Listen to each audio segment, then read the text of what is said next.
We are very excited to present Professor Patrick McDaniel to us for our keynote today. Patrick McDaniel earned his PhD at the University of Michigan. He did a fellowship at NASA, then did research at Bell Labs, and was a professor at Penn State for 18 years. He worked in startups in the early to mid 1990s and saw that security was going to be a big deal once the internet really blew up. Seemed like some good foresight there. And this understanding guided his path from there. He works to understand security and privacy issues and how to build practical systems that users can use to achieve both. His work embodies the Wisconsin idea, and we are very excited to have him here with us today. Everybody, Professor Patrick McDaniel. 2016. I was sort of the tail end of a bunch of research. Was lucky enough to be one of the first people to have access to this operating system for computer that was going to change the world. It's called Android. And I spent about 10 years doing research on the security of smartphone systems. And 4 months in, Google invited me out to Palo Alto. And there was about 10 people in the room. And we were sitting there, and what Google does is they'll get a collection of people, they'll bring them to our Mountain Dew. And sit in Mountain Dew, and then they roll out the stuff. You know, everything's Google is rolling out, and they basically say, "What do you think?" And I heard stuff because in that moment, I was sitting in this room, and then they brought up a photograph. And that photograph said, "Okay, now we're going to ask this bot, what is in this photograph?" And it said, "This is a white Dalmatian, white-black Dalmatian on a green field, and the grass is long." Now, this is 2016. This is the stuff of science fiction at the time. And we looked at each other in the room, and it was really the astonishing first moment where I realized that AI had finally arrived. And moreover, I leaned to the guy to my right, who just happened to be from the University of Wisconsin. And I did so much job, I was also a professor of computer science history. And I said, well, he said to me actually first, "This looks like magic." And I said, "If it looks like magic, then it's vulnerable." And that controls system on more. We just have to sort of ask that technology. We have to figure out what are the challenges of any technology. And so I want to get something done over the next 50 to 60 minutes. I want to start building a mental model. So my background was really in IT. I started out my earliest days in technology and startups doing network management, and really lived in that. And through that experience, I've always been able to I've always made an effort to really look at how these systems are going to be maintained and how those systems and new technologies will affect how we carry out the things we do every day. And the things we do every day does not happen without the people in this room. This is what I want to do is I want to help start discussing what are those things we should be thinking about when we think about AI. So Elizabeth Day has written that AI is transformative. You've heard it. Listen, if you don't know it yet, just go to YouTube, look up robots. It will be transformed, right? And it will have tremendous benefits. It was just in a discussion with people about the outcomes for the age. The number one killer of the elderly is loneliness and isolation. After it turns out chatbots, just talking to OpenAI's ChatGPT and developing a rapport actually massively improves the outcome of the elderly. And it'll be multidimensional. The environment will know this person. They will know when they're in crisis or when they're having a medical moment. And it will not require full-time, very expensive human beings to monitor the health. AI will change lives. We're going to see this in healthcare. When AI came out, we all got 1 to 2 extra decades of our lives because of personalized medicine and all the other things that medicine will bring over the next few years. Education, well, we're still trying to figure that out. We'll talk about that a little bit later. scientific discovery, etc. So let's just take that as written, that it's going to be massive social benefit. But I really want to focus on how we want to think about it. And I want to think about an experience I had. I was in Germany with my family, and we were in a rental Volvo, and I was driving. We were east towards the Polish border, and this set of trucks drove by. This is probably 2019. And the first truck has a driver in the front, and all of the rest of the trucks have drivers, but they're not touching anything. And the trucks behind them are about 2 feet behind. And there's about 5 of these trucks. And I thought, wow, that's super dangerous. But actually what was happening is that was the first generation of deployed autonomous vehicles. It's called platooning. So the front truck was actually a human driver, which is the hard part for navigation. The remaining trucks, all they had to do was follow the front truck. And so the process, the thing the AI was doing at that time was significantly simpler than autonomous vehicle does today. Now I bring this up because in that moment I thought to myself, wow, I came from the 8th forest county in the United States. I was from coal country, a little county called Athens. It's right across from West Virginia on the Ohio, on the southeast side. It's basically West Virginia. And it doesn't have any natural, it doesn't have any industry itself. And so in that space, what drives the economy is basically flyover traffic. Basically, trucks come in, the large depots, we have a few warehouses. Walmart, of course, has a big warehouse in this county. And a lot of the money is driven through that exchange. This the movement of goods across the country they have to divert. And because our county is so large, it's really cheap to do things in that county. But I go back to Germany and I'm asking myself, okay, so now if this is 2019 and 2029, and all of those trucks don't even need humans, because we kind of saw that arc coming. What happens to them at this county? So the humans aren't going through. Fueling isn't going to happen. The restaurants and hotels support that way through those things. And probably because there isn't going to be any limitations on the hours that a driver can drive, which is the biggest limitation of trucking, the economy will collapse. I'm going to come back to this because it sounds like boom, and it kind of is, but there's a much broader result that we're going to get here. Now, multiply that. How many people do you think are in the trucking industry in the United States? Give me now. So, okay, here we go. All right, I love the end. 2.5 million to 3.5 million, depending on how you want to count them. So, something like 1 out of 100.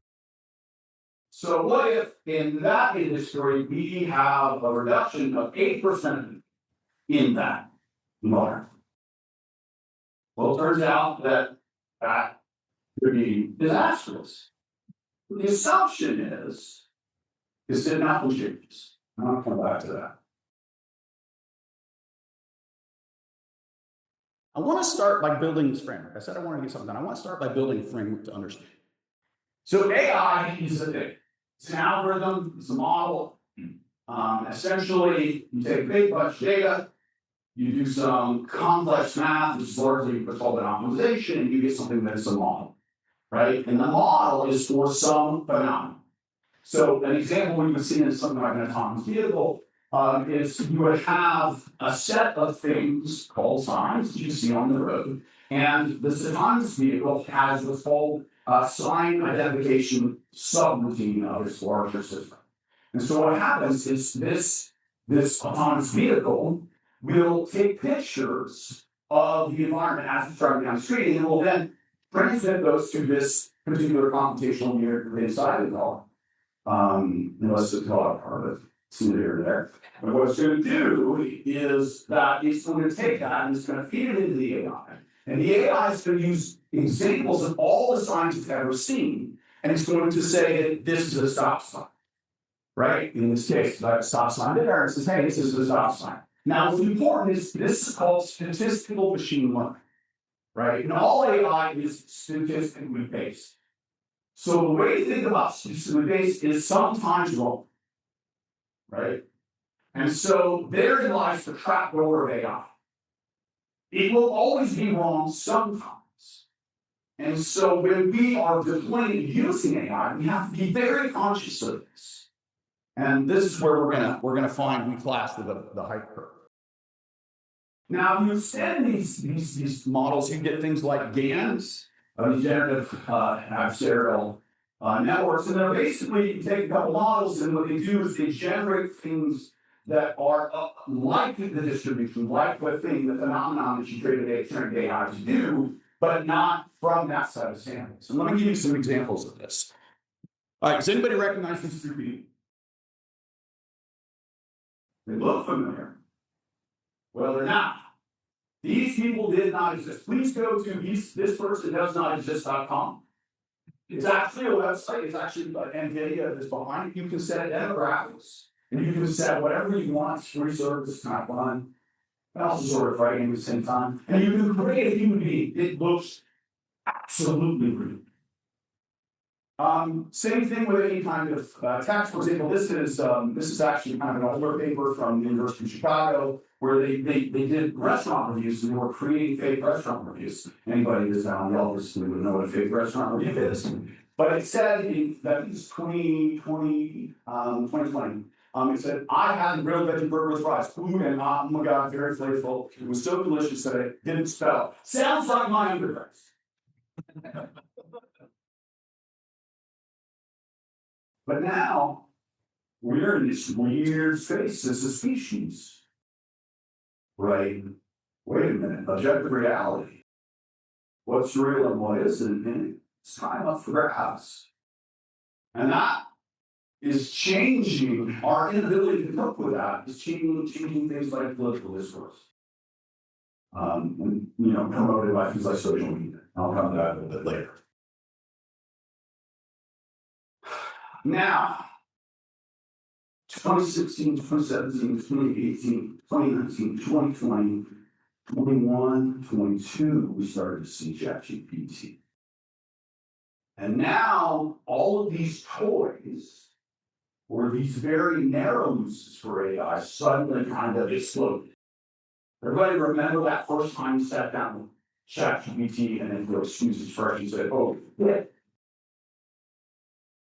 Right? And every generation after that, we got a little bit more disturbing, also really utilitarian, and then writing undergrad, advising letter again. But these are really just taking the same technology and making them big, right? So these are basically neural networks, and there's drags and transformers and a whole bunch of other stuff that they use to sort of amplify. But it basically boils down to it's really just the same stuff made bigger. Now, this is really weird. What's interesting about where AI came from. What enabled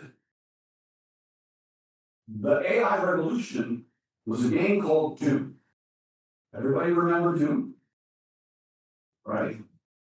So Doom was, and the consoles that went after them were incredibly profitable. And there were generations of these. And then basically not to be sexist, but every boy that I know above the age of 13 was playing some games at some point, and a lot of women as well. It became part of the zeitgeist. Games were everywhere. Today, the gaming industry dwarfs by like 2 orders of magnitude the movie industry. Well, where it describes AI is that it drove GPUs. It drove the generation. People wanted more and more and more realistic graphics. They wanted it faster. They wanted better resolution. They wanted bigger monitors. So it drove that. And at the same time, we were in what was called the AI desert. AI was basically dead as a discipline. And they said, oh, don't do AI because it's dead. It's never going to happen. But then that GPUs were able to process the complex computations of things like neural networks through GPU pipelines. So the very thing that made graphics and things like ray tracing possible were exactly the same thing that made AI possible. And so at that point, as these GPUs advanced, AI became more and more usable. And when we hit the inflection point where the GPUs reached a level of capability that could support the kinds of applications we see today, the whole game changed. NVIDIA is the most valuable company on the planet. If you bought just a few $1,000s 5-6 years ago, NVIDIA would be a multi-millionaire. The moment was there. And so, as we begin to understand the space of AI, we really have to think about that evolution. And then it evolves and evolves and evolves. Kinds of models. And this is a little bit of simplification, but again, we're trying to build a mental model for how AI works. There are small and edge models. Those of you, I run Llama on my desktop. It does pretty much everything I need to do, plus or minus. And these are small and edge, and they have something like 10 billion parameters. So understand, 10 billion parameters sounds like a lot. 5 years ago, we based that in hardware to reasonably run it. I can run it on my M4 or M4 purpose, right now. Okay, so those are smaller edge. They're medium and open weights. These are larger models that you're likely to encounter in this university where people are running their own models on campus. These are things like if you're doing something like modeling solar wind, or you're doing some deep computation or something like that. Whatever area you're in, you're probably, those are the models. And open weights are really just another way of talking about things that are openly available. And I'll come to that a little bit later. And large and frontier models, these are the big ones. These are the models that are just, ChatGPT and Anthropic and et cetera, et cetera, et cetera. Those massive models are the ones that you will see you buy tokens for. So how fragile is it? How many people went to kindergarten? A little frightened. Okay, okay. What's the thing on the left? The stop sign. What's the thing on the right? No! It's the yield sign. So this is actually a paper where just one of the first to pass on AI. This is stuff from the University of Wisconsin, and our group has been pioneering for 100 years. Essentially, what's happening on the right-hand side, this is called an adversarial sample. And I'll talk about a little bit how they get created in a moment. But essentially what it is a sample that has been modified in such a way to make AI think it's something that's not. And here's the trick. Here's the thing to know, is that if you know something about the AI, then you can give it something to give exactly the output you want. Right? So, and then the way to look at it, when we think about that, is in an adversarial setting, the adversary can induce the model. If they know a lot about the model, they can induce any behavior they want. So now as we begin to think about putting AI in critical applications where there may be an adversary present, we need to take a beat and think about that.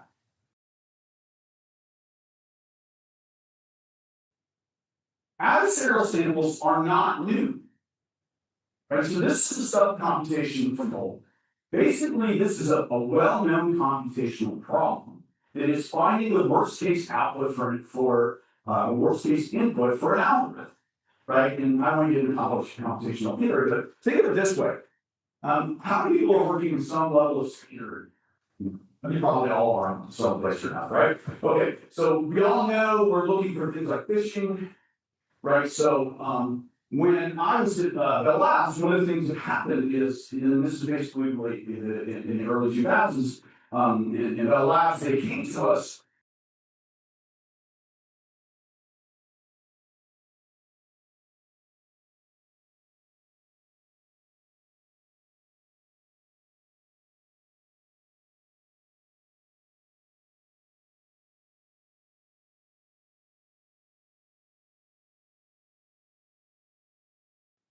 So, two things to know, it's always possible. It's not a vulnerability in the model. It's the fact that a model, this big mathematical thing, is a complete compression of the phenomenon you're actually modeling. So in that compression of that entire phenomenon, there will always be spaces where the model is wrong. Because you cannot have a complete representation of anything. There is no complete set of all possible road signs anywhere. You could always produce a new sign in a new lighting environment, but that, put moisture in the air, who knows, right? There's always things you don't know. And as soon as there is, that's called a vulnerable space, as soon as you have a vulnerable space, all you have to do is take some input and turn it into a malicious output. This is actually from the end of the data set work we did, and we showed that for like check reading, banks use check readers to see. Basically, we can turn any number into any other number and we just make up whatever the account should withdraw. And so we can just redo the checks to give ourselves arbitrary amounts of money. That they were super happy about that. Now, this is not a function of vision, because I showed you some examples of vision, but it doesn't really matter. This is a function of math. Any approximation has error. Full stop. All AI is approximation. Full stop. So any kind of AI will have this. And any kind of area that you're working with, text, vision, or sound waves, or electrical currents, doesn't matter. It's always there. And so, as a practical reality, you have to design systems. And as you are going to get enormous pressure in the IT community to deploy systems, you have to always be asking yourself, what would the adversary do if they had access to this thing? And the economics are strong, and so the pressure is sometimes not going to be pleasant. Now, there's another misconception I think people have about AI. Number one is, models aren't actually learning or thinking. Okay, so we should just excise that from our vocabulary. That is my mission in life, which I will ultimately fail at. Because it's too easy to metaphor, right? But it's not actually learning.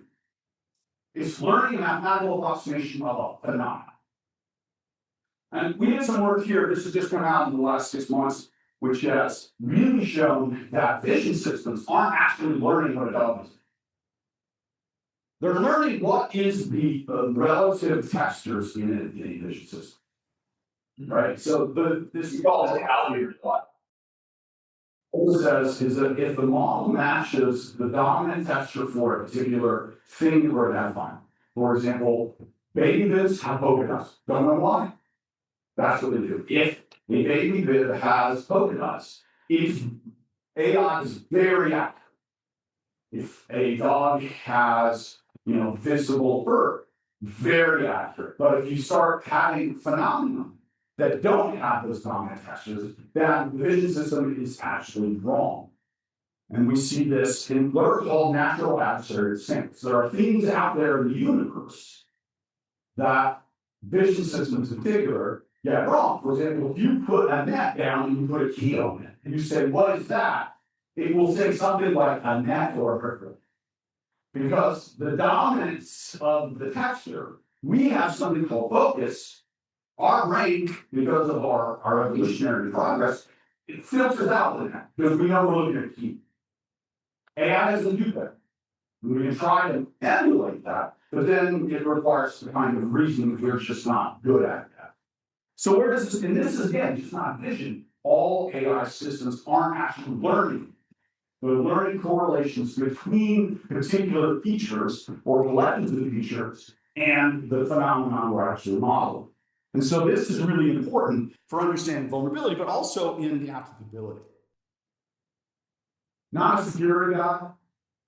My background is actually in cybersecurity. We don't really have a definition of what secure AI would be. My collaborator, the guy who actually invented hands, a guy named Ian Fellow, he and I wrote a bunch of papers together. He's now head of AI for Apple. He produced this paper, I think it was 2014, and started thinking about what AI what potential definitions would be. And there's these things called norms, and they're actually sort of mathematically derived, but they don't actually measure security. And the problem is that there is no one definition that actually works. And so we in the security community, research community, don't actually know what security is. I just went out to anybody know of RSAC, this conference out, the security conference out in San Francisco. I was just out there about a month and a half ago. And it's, if you don't know, it's a big industrial conference. There's about 30,000 people. It's all the whole security community. We're all standing there and going, booth, booth, booth. And they're telling me, if you run our software, your AI is secure. And I'm like, okay, what does that actually mean? What's the guarantee? And I never got straight. People are so desperate. This is the, you guys know the green light phenomenon. Right? If you give me a green light, it tells me all is good, whether that means anything or not, I'm happy, right? That's every vendor that you've ever worked with. As long as the light is green, you're good. Don't worry about the details. And unfortunately, we don't even at the research community have a good definition of what that actually means.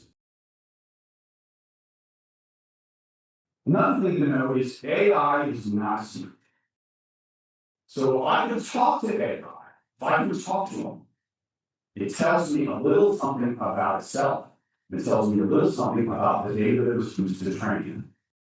So we have sensitive data. This the sort of canonical example of this is actually in the medical field, where if your personal patient data is being fed to a model, can someone who's talking that model later learn things about you that you don't actually want public?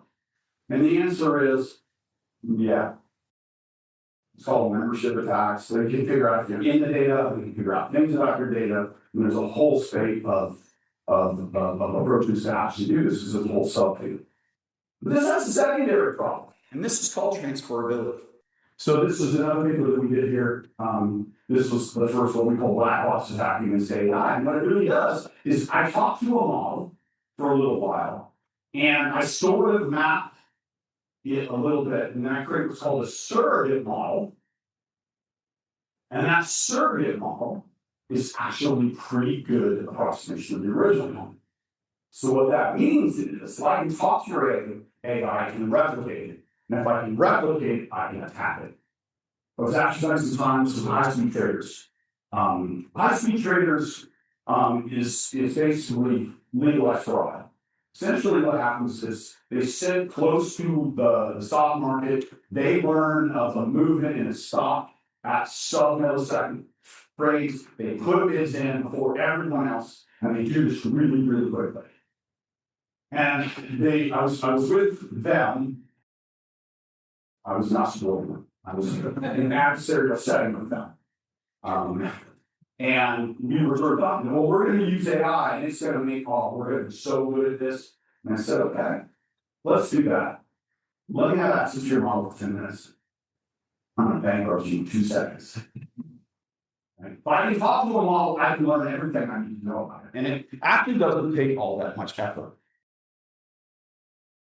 And there's some consequences here. I sort of talked about the trading, some consequences, right? What if people can perform a constancy of your model? You have student data in a model, and someone can talk to it. And they can learn about your students. There's problems, empirical problems, right? There's a lot of compliance issues related to exposing AI. There's intellectual property. If your business or your research is based on the models that you're creating, and someone else can talk to your model, they can duplicate your model and they can duplicate your research. And so protecting the models is every bit as important as protecting the data and also protecting access to the models. So as you, as an IT organization, begin to think about, hey, we're going to start deploying models. If you're in chemistry, hey, we're going to have this great, chemical engineering or chemistry model that all the faculty are going to use. You better be real careful about who you have allow access to this. This is the keys to the intellectual kingdom. And then finally, privacy. I talked about medical records, right? I don't want my medical records really to anybody, right? You? No. The students? No. Right? So as our data is used, sometimes we start well, sometimes without our knowing, we are being exposed to privacy invasions more and more and more as an AI just sort of hides the realities. But there's some other challenges we're facing in AI.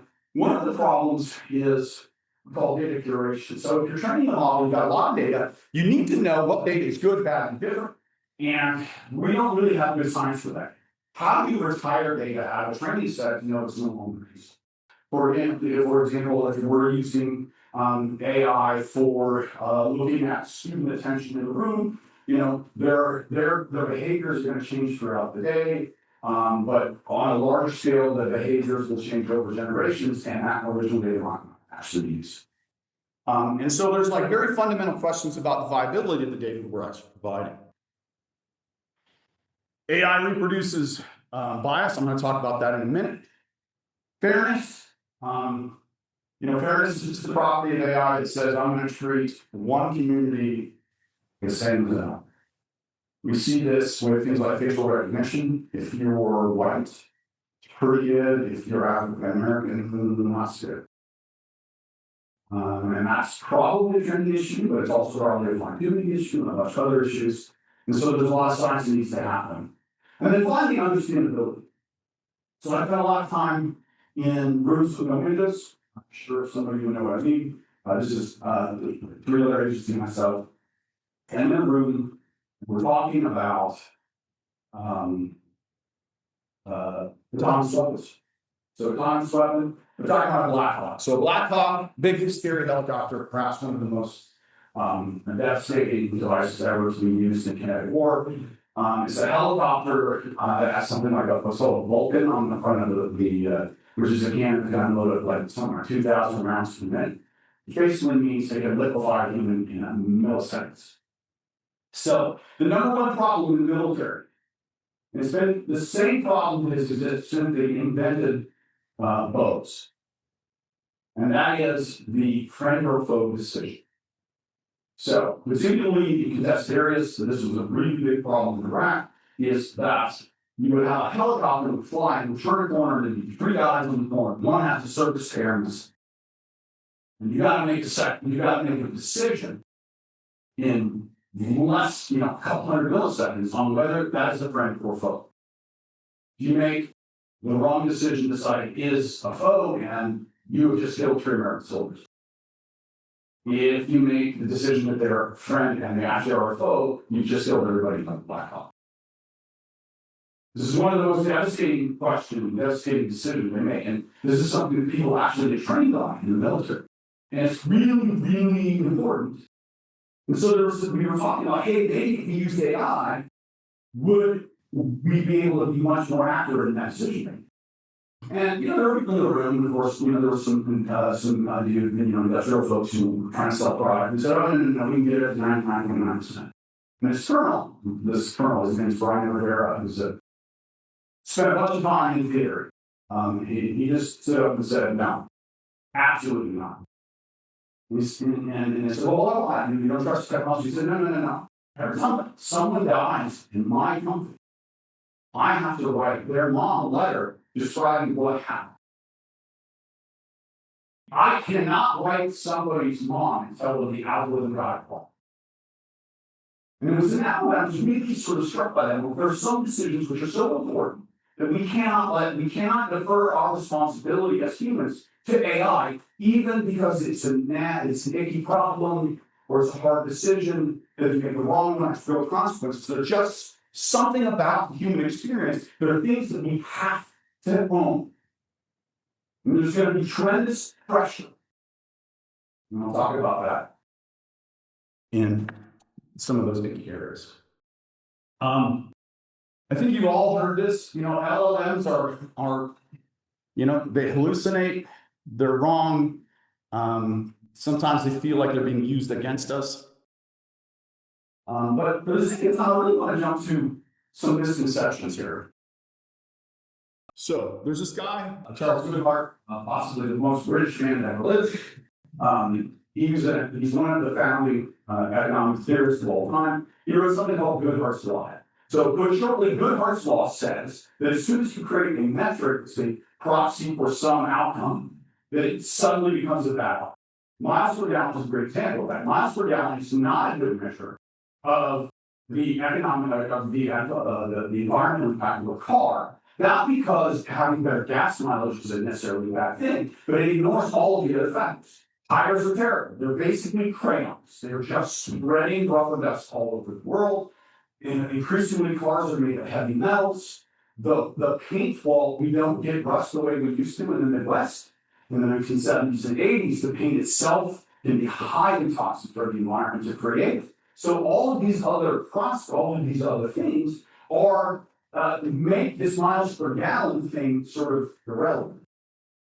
But it happened in the 1970s, and everybody, yeah, hooray. We still use it, 50 odd years later, because it gives the car companies time to go free out.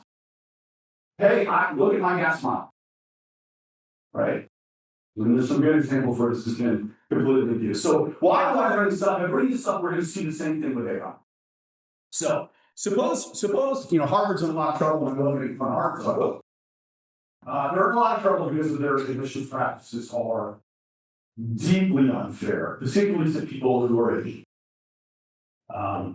And so they missed it a couple of times. And I was in a meeting with some of the admissions people, and they were sort of discussing a number of options. And AI came up, and there was a discussion around this. And they said, well, why don't we just use it?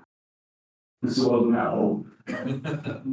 That's not actually going to work. First of all, if you train the admissions on old data, what are you going to get?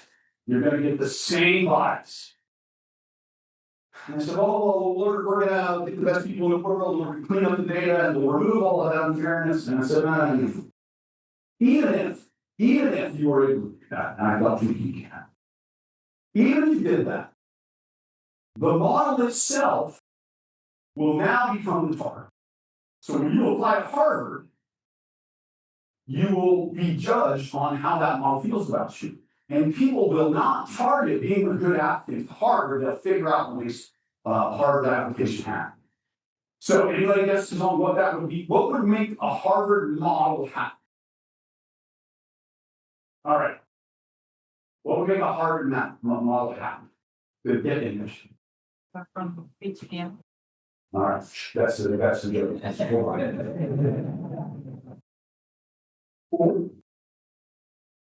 IGPA, you would think it's IGPA, thanks for a step on that. And think the high GPA or something like that. Actually, it would be something like varsity tennis. Why? Rich, Northeast, high schools. Connecticut, Massachusetts, rich kids from rich high schools. It doesn't really matter. People will, when you put a model there, for any human endeavor, people will figure out how to make a model happy, not how to be a good person who's applying for something. That's just economic theory. People will take the easiest path. And it's unavoidable. So in the last few minutes, I want to talk about a couple of basic fallacies before we get into what's going to happen with this. First one is, I just spent some time in Silicon Valley and I wanted to hurt myself. First of all, if I hear a gent one more time, I'm going to throw myself off the top of the wall. But there was constant conversation. Oh, people are rejecting AI because they don't get it, or they're scared, or they're neophytes. And I said, no. People are rejecting AI because they don't trust it. There have been at least 3 to 4 major technological evolutions in my time on this planet. And each one, big tech has somehow screwed the pockets. Remember search? Remember first time you pulled up Google for those of us old enough? Well, pretended. Right? It was like, it's a brand new world. This little Aladdin thing going on. It's fine. You know what it is now? It's arbitrage. When you go to Google and you put in query, they don't even bother looking for the best link. They say, who will pay the most? Those are the links you get. And if you think that non-sponsored is somehow better, you're absolutely wrong. Your whole experience on the web is now controlled by money. And I bring this up because this is that's a whole other problem. This is a new problem. But because the same thing is happening with AI. No one trusts it, right? If you went to OpenAI and you said, here, I'm going to give you $1 billion so that every single time somebody asks for University Computer Science Department, Wisconsin, would they take it? Would they even think about it? Would they take a pause? Oh, hell no. Right? And this is one of the problems, is that they haven't actually figured out how to monetize it. Anthropic and OpenAI are hemorrhaging. They're going to want that money back sometime. Do you think your queries are not going to get sold? I'm talking to a pretty shady room, so right. They're going to need those investors want their money back somehow. What are we going to do? I don't know. But I think there's a fundamental misdiagnosis. And it's also not really showing a lot of that. Honestly. I mean, the text thing is cool. The coding thing is kind of cool, although we may be heading in the wrong direction. But people don't trust AI. How many people trust AI? All right, good. Run right now. This one affects you. Affects me. Judy Faulkner, anybody do this? Right? Founder of it. She had this, she talked upstairs a couple months ago, and she said something that really struck me. She said, people underestimate the complexity of the human existence. Right? She's not wrong a lot. I started thinking about that, some other things that I read. And then I went and I started reading a bunch of economic theory. I actually read about things like blacksmiths during the Industrial Revolution. Most recently, I think the most obvious example would be spreadsheets. So when spreadsheets came out, originally late 70s, they really saw broad adoption in the mid-80s, early to mid-80s.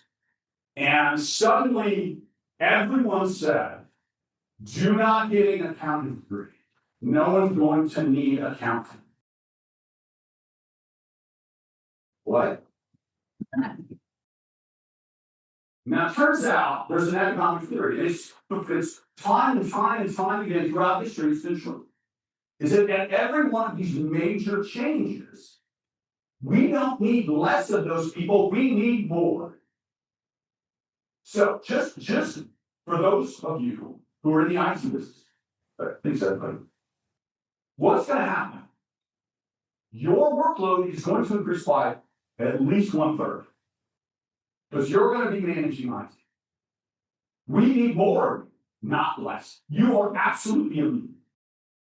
Economic theory says people that are promoting this don't get a CS degree. Well, what do you think's going to drive all this AI, right? It doesn't, and it's just economic theory, right? I'll give you a great example. Oracle. You've ever heard about Oracle firing 30,000 people because of AI? What's the bad We're out of money. They can't even excuse to fire 30,000 people. Don't buy it.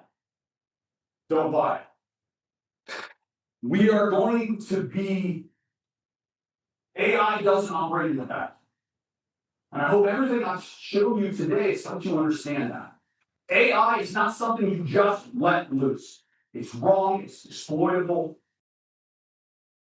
It's dealing with non-stationary phenomena. All of these things mean that AI needs us more, not less.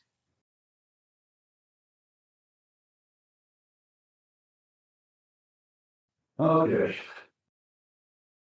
Generalized AI. So what? What does it actually mean? Right?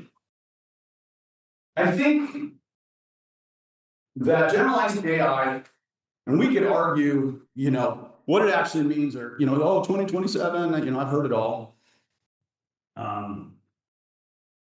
And it's like really a so what? Okay, so it's the next generation of the model that can reason, have a little bit more memory. Fine. A bunch of people got together. These are very serious people. Him and Vizio are some people got some notorious for their work on AI. So I'm not mentioning there's people and a bunch of CEOs, and they wrote this doomsday report in 2023. That was talking about killer robots. I said killer robots. They didn't talk about killer robots. That's just sort of the way I think about this report. It was just sort of this doomsday. Oh, once we have generalized AI, the world is doomed and it's going to take over, and blah, blah, blah, blah, blah. And it struck me that there's way too much, there seems to be like two extremes here. AI is nirvana, or AI is the end of existence. And all of that, I feel, and this is me, not University of Wisconsin talking, and definitely not College of AI, is that I feel like these are the discussions that you have when you don't want to have the kitchen table discussions about AI. This is the wrong conversation to be had. This avoids all the messy stuff about how we structure some jobs and our economy. It's a great way to distract people from AI being used to exploit them. We are at a university. I am a state employee. I work for the people of Wisconsin. And it is my job to help them understand AI. It's my job to help people on 20 blocks from here, the State House, understand what the implications of AI are. So when we get into these long, protracted discussions about doomsday viruses and things like that, sure, fine. That just completely ignores how this is actually impacting us. I have not really seen a cogent public policy around AI or a discussion. Interestingly enough, I had a great moment. And it gave me great faith in the next generation. And particularly University of Wisconsin students who are crazy good. So they self-organized an event. It was in this room about the ethics of AI. And they invited me to come here to talk because, I do the clown show. And I came in and I expected to see, 30 people, tops. There's 250 people and they were engaged. I think the younger generation has some kind of defensive posture against AI. For the first time in my history, I've seen a generation go, yeah, now you don't get to do it to us again. So it gives me great faith. It gives me great hope. So, not something to worry about right now. So what's going to happen to you guys? Or us? Well, as I said, your job's about to get harder. There's going to be more stuff. The velocity of the stuff is increasing. The needs of your faculty are changing. Their students are getting staff are going to change very fast. The competitive landscape of academic research, I'm going to just deep research on this, basically on that, is going to change.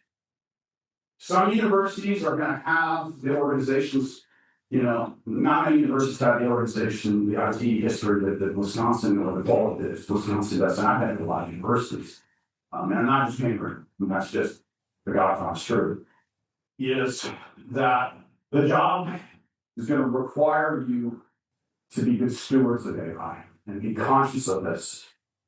and recognize faculty and students, staff sometimes make, I know this is gonna be a surprise, bad decisions. Right?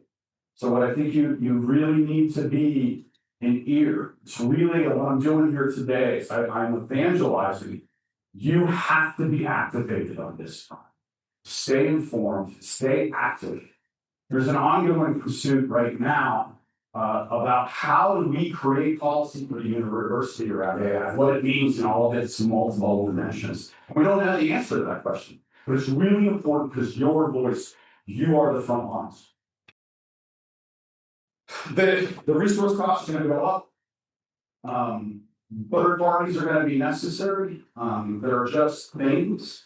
You know, one of the conversations, people like Todd and I have been having is like, what are the services we're going to need in the future? Can we run our own big models, or are we going to have to use third parties? I think in the short term and possibly the long term, we're going to need to use large ones. But we have to be judicious use of it, and we have to have some policy around it, and have to be regulated.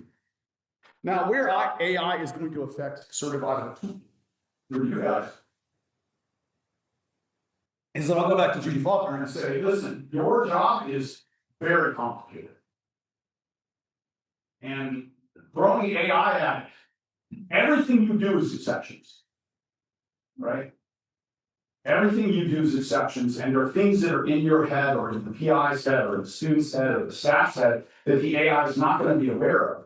There are going to be constraints and requirements. They're going to be like, no, it's Friday of finals. We do not turn off, this service because no one will be able to submit their homework or their final projects, right? These are the kinds of things AI will, not really be able to anticipate. And that's the human endeavor. And so much of what you guys do is actually a social activity, right? It's a negotiation, it's a conversation about what people need and what's important. AI will not replace that. It will replace a lot of mundane things. I think we're using it, Nick, in CAI. It's not CHI. Please don't let that catch on. CAI. And also not CIA, that's something else. So we're using AI for some very simple kinds of data processing things. And I think all of you at one time have sort of experience with some AI pipelines, which are really helpful. And that's really what's going to happen. I think for you, the tooling will get better. The grokking, Splunk logs, that sort of thing is going to get better. Those are going to get increased. You're going to be able to have better debugging tools. But it will not replace. It will not replace your judgment or your expertise or your institutional knowledge or your agility. And when it comes to some AI, you guys are cheap, right? The reality is that economics of AI are not clear at all. And the last thing is that you will now have to add another club to your bag or arrow to your quiver or whatever metaphor you want to use, is that you will have to know these tools. You will have to learn to apply these tools. You'll have to learn to tune them and debug them. And there's going to be a lot of economic pressure to do this. And there's going to be, you guys in IT, there's a lot of impatience and a lot of anger management issues amongst people with staff and faculty, right? And so it's just going to be like this whole retraining process for you guys. I'm going through it every day. I can't keep up. I sort of give up trying, but I try to keep up on some things. Tooling is one, But I think that's going to be the big change for you. So last, I just wanted to say, just in a couple seconds, I want to say thank you, and I want to welcome you to CAI. Welcome to this building. I will take a moment to recognize Nick and the entire CS organization.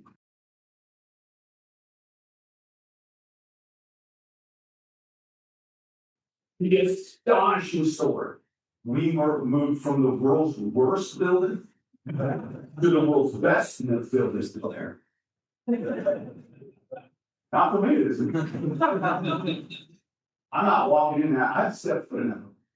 No, but Nick and his team in 10 days moved 3 departments from, 2 from there and 1 from over by, from the high school, from over by the city union, and 2 from the building across the street in 10 days. And I swear to God, I did not hear a single complaint. Not a single complaint from anyone. It was simply astonishing.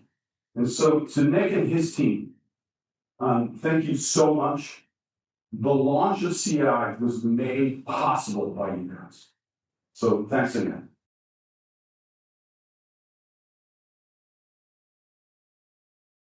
Well, that's it.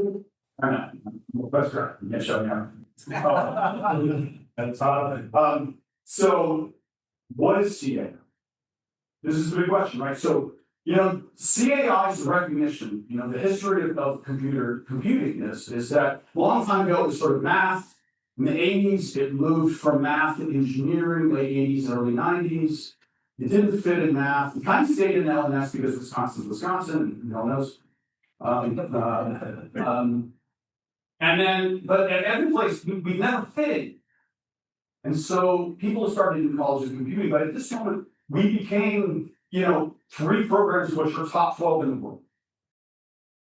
We have a nexus here. We are going to have 50 faculty and $100 million. We, with your help, are simply going to change the center of gravity in technology in the United States. And so CI will serve that purpose, hopefully well. So thank you. We ran right up onto time here, so unfortunately we will not have time for Q&A for this session, but please let's thank again Professor McDaniel